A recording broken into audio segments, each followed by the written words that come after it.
Welcome back on this Wallet Wednesday. You know, we've become tech experts during this pandemic. We've been leaning on digital and financial technology to do everything from working from home to banking to grocery shopping, all from the comfort of your own couch. Yes, but for millions of people, especially older adults, not having access or feeling confident using these tools is leaving them vulnerable to financial challenges, fraud, and even isolation.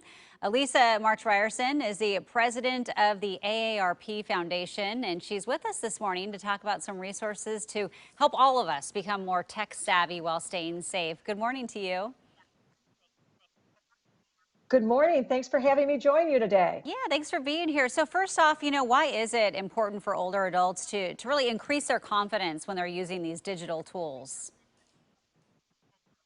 Yeah, I'm so happy that you're having this segment and talking about this important issue. And as you noted in your opening, all of us are ever more aware that digital applications and tools, including financial technology tools, are necessary for us to meet our everyday tasks. And as you said, whether it's online grocery shopping, or depositing checks remotely.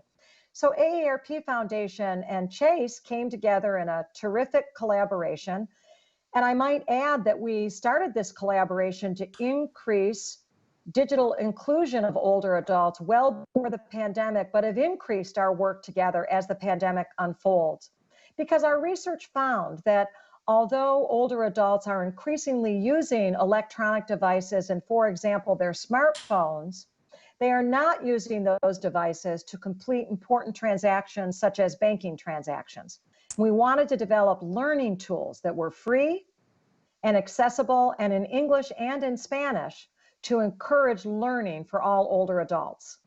Yeah, you know, it's interesting because I know we've all been using these digital tools because we're trying to stay home and not make all these unnecessary trips out into crowds or trying to stay safe.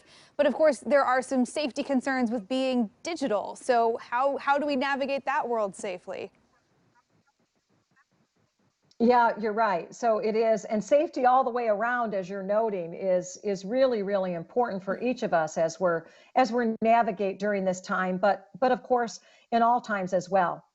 On the portal that AARP Foundation and Chase developed collaboratively, we have a number of learning modules, and among them are learning tools to help older adults understand, and really this is good for any of us at any age, to help us understand how to detect and avoid and report scams, how to use technology applications safely. So know that we're committed to that ongoing learning. Okay, well, I think a lot of us have older adults in our life. I know my mother-in-law is in her 80s, and we're constantly trying to work with her on how to FaceTime us. So how do we help them feel Yes. empowered to use this technology for everyday tasks? Yeah, I'm really glad to know that you're helping her learn technology because that's key. So, as I talk with the two of you, it really is important for us that we show older adults how to use those tools, just as you're doing with your mother-in-law with FaceTime. I'm trained as a teacher and as an educator, and I think we all know the power of experiential learning.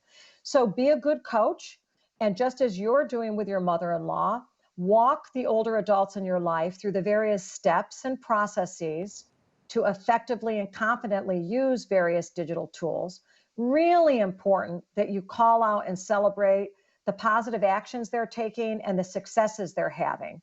So many times, older adults feel that they carry the stigma of not being agile users of technology, and it's just not so.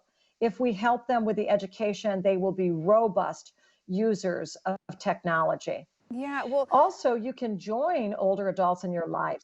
Go ahead. Well, Lisa, we're almost out of time. I just wanted real quickly to kind of touch on, why should we really be checking in on those older adults in our lives and be worried about this? I mean, what kind of effect does fraud have on the financial health of our parents and grandparents if something's not happening safely?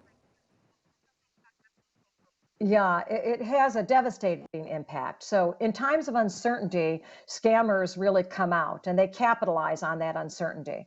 So, a couple of tips that I would have, because you're right, to be the victim of fraud is devastating and can be financially, but also for the emotional health and well being of older adults as well.